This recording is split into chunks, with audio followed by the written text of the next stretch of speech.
Olá, vamos dar continuidade aqui ao estudo de alocação dinâmica de memória. Essa é a aula 198 e nessa aula nós vamos conhecer outra função para alocação dinâmica de memória, a função calloc, ou como muitos alunos gostam de chamar, a função calloc. Na aula anterior nós vimos a função malloc, então se você não assistiu à aula 197, eu recomendo fortemente que você veja primeiro a aula 197 para depois então assistir essa aula aqui, ok? E aproveita, deixa seu like nessa aula, isso é muito importante para o canal. E se você não é inscrito, se inscreva no canal, tem muita aula interessante ainda por vir. Mas então, vamos ao estudo da função calloc. Na aula anterior nós aprendemos a função malloc ou memory alloc, alocação de memória. E aí essa função ela precisa de apenas um parâmetro, a quantidade de bytes que eu quero alocar. Nessa aula nós vamos então utilizar a função calloc. E aí eu vou comentar essa linha aqui e eu vou escrever então aqui na linha de baixo. X vai receber o retorno da nossa função calloc. E aí, o que faz essa função? Opa, são dois L's e não dois O's. O que faz essa função ou qual a diferença? Basicamente, ela aloca memória, exatamente igual à função malloc. Ao alocar memória, ela também retorna um ponteiro para a região de memória alocada. E assim como a função malloc, se por algum motivo ela não conseguir alocar memória, ela retorna então um ponteiro nulo. E aí, novamente, nós vamos precisar, então, desse teste. Se x for diferente de nulo, vai fazer o que está aqui dentro. Se não, vai vir, então, para o else e vai imprimir essa mensagem aqui. Erro ao alocar memória.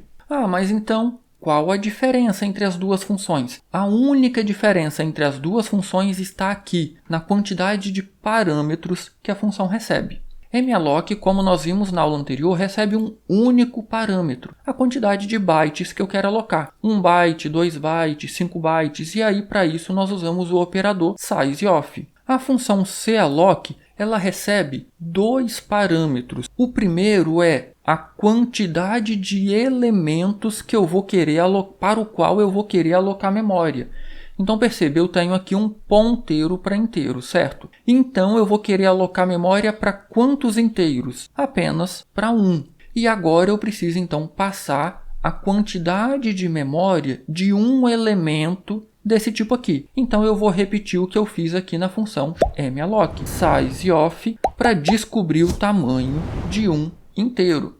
Então perceba, de novo, malloc recebe apenas a quantidade de bytes. Calloc recebe a quantidade de bytes de um elemento para o qual eu quero alocar memória e recebe a quantidade de elementos que eu quero então alocar memória. Nesse caso eu tenho apenas uma variável do tipo ponteiro para inteiro. Então eu quero alocar memória para um inteiro. Qual o tamanho de um inteiro na memória? A gente vai descobrir com o operador sizeOf, ok? Vamos testar o nosso programa? Eu vou então compilar e executar o meu programa e aí perceba que novamente nós temos aqui um resultado muito semelhante ao anterior. Memória alocada com sucesso. Agora perceba que nós não temos lixo de memória, x possui um valor 0 na linha 16 antes de fazermos a atribuição e na linha 18 agora o nosso x já possui o valor 50 ou o endereço de memória apontado por x. Um ponto muito importante aqui é